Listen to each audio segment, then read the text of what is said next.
வணக்கம். யாழ் மாவட்டத்தில் ஒரே திகதிகளில் ஒரே வயசு, அதாவது ஒரு வயது வித்தியாசத்தில் 3 வயது மற்றும் 4 வயது குழந்தைகள், ஆண் குழந்தைகள் கிணற்றுக்குள் விழுந்து இறந்திருக்கின்றார்கள். தற்போது அந்த கடும் புயல் வீசி கடும் புயல் கடும் மழையின் பின்னர் வெள்ளப்பெருக்கு ஏற்பட்டு மக்கள் மிகுந்த நெருக்கடியை எதிர்நோக்கி கொண்டிருக்கின்ற போது அனைத்து நீர்நிலைகளும் உயர்ந்த நிலையில் காணப்படுகின்றது. எனவே கிணறுகள், குளங்கள், வாய்க்கால்கள், ஓடைகள் என்று பல்வேறு பிரதேசங்களிலே வீடுகள், வளவு காணிகளில் கூட சிறு சிறு பள்ளங்களில் நீர் நிறைந்து காணப்படுகிறது. எனவே இப்படியான நிலையில் இந்த பிள்ளைகளை கொஞ்சம் கருத்தில் எடுத்து பெற்றோர்கள் கவனிக்கப்பட வேண்டியது முக்கியமான ஒரு விடயமாக காணப்படுகிறது. இந்த விடயத்தை பல பெற்றோர்கள் கவனத்தில் எடுத்துக்கொள்வது மிக குறைவாக காணப்படுகிறது. பிள்ளைகளை பெற்றால் போதும், மற்றும்படி அவர்கள் என்ன செய்தாலும் பரவாயில்லை என்று சொல்லி போட்டு அவர்கள் தங்களுடைய பாட்டில் வேலைகள் செய்வதால் தான் இந்த பிள்ளைகளுக்கு நிறைய பிரச்சனைகள் வருகின்றது. சிறு குழந்தைகளில் இருந்தே நாங்கள் குழந்தைகளை கவனிக்க வேண்டும். குழந்தைகள் எங்கு செல்கின்றார்கள், என்ன செய்கின்றார்கள் போன்றவற்றை நாங்கள் கண்காணிக்க வேண்டும். பிள்ளைகள் அவர்களுக்கு என்று சொல்லி சில வயது வரும் மட்டும் நாங்கள் அவர்களை கண்காணிக்க வேண்டும். அவர்களுக்கு பாதுகாப்பு முழுமையாக பெற்றோர் தான் கொடுக்க வேண்டும். அந்த பெற்றோர்கள் அவ்வாறு கொடுக்காது விட்டால் அந்த பிள்ளைகளின் நிலைமை மோசமாகத்தான் இருக்கும். எனவே உண்மையில் நாங்கள் பல இடங்களில் பார்த்தீர்கள் என்று சொன்னால் தெரியும், 3 வயது 4 வயது 5 வயது பிள்ளைகள் நடுவீதியில் நிற்கின்றார்கள். நடுவீதியில் நின்று சைக்கிள் ஓடுகின்றார்கள், நடுவீதியில் நிற்கின்றார்கள், நடுவீதியில் கிரிக்கெட் அடிக்கிறார்கள், நடுவீதியில் நின்று கதைக்கின்றார்கள். இது பல இடங்களில் நாங்கள் காணக்கூடியதாக இருக்கிறோம். அந்த குழந்தைகளின் வீட்டுக்கு பக்கத்தில் தான் நிற்கின்றார்கள். ஆனால் இந்த பெற்றோர்கள் அந்த குழந்தையை கூப்பிட்டு கண்டிப்பதோ அல்லது அந்த குழந்தைகளுக்கு பாதுகாப்பு கொடுப்பதோ அல்லது பாதுகாப்பு சம்பந்தமான விடயங்கள் அந்த பிள்ளைகளுக்கு போதிக்கிறதோ இல்லை.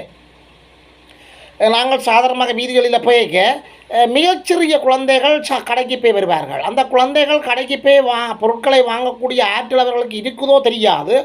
ஆனால் அந்த குழந்தைகள் அந்த கடைக்கு போய் வருவார்கள்.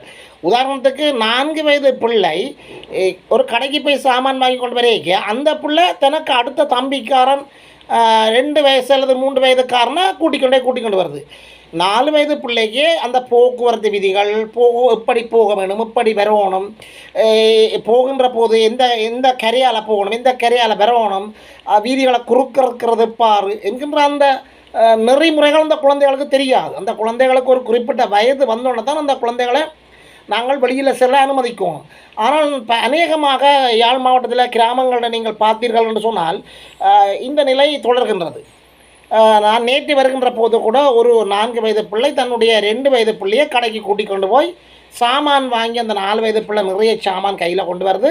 அந்த பிள்ளை தன்னை விட 1 வயது குறைந்த 3 வயது பிள்ளையை கூட்டிக் கொண்டு வருது. அதாவது 1 வயது வித்தியாசத்தில் அந்த பெற்றோர்கள் அந்த குழந்தைகளை பெற்றிருக்கக்கூடும் என்பது என்னுடைய அபிப்பிராயம்.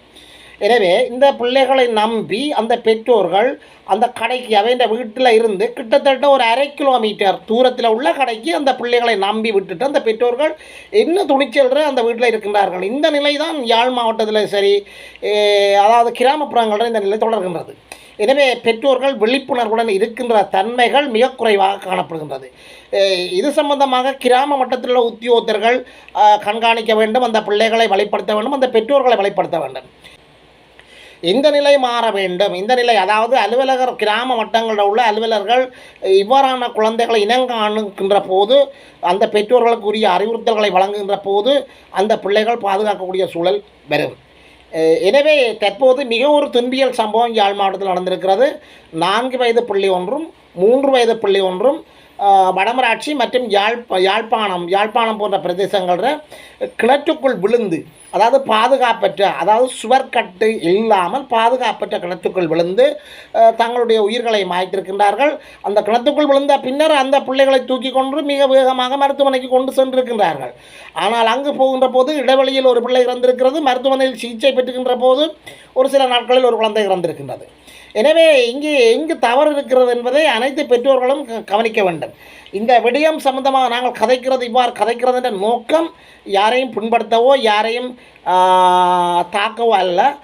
இனிவருங்காலங்களில் உங்களுடைய பிள்ளைகளில் கரிசனை காட்டுங்கள். அதாவது குறிப்பாக இவ்வாறான வெள்ள அனர்த்தங்களின் போது பாதுகாப்பற்ற கிணறுகள், குளங்கள், ஏரிகள், வாய்க்கால்கள் கரையோரமாக அல்லது பள்ளத்தாக்கான பிரதேசங்கள் இருக்கின்ற பெற்றோர்கள் உங்கள் பிள்ளைகளில் 99% உங்கள் பிள்ளைகளில் கவனம் செலுத்துங்கள்.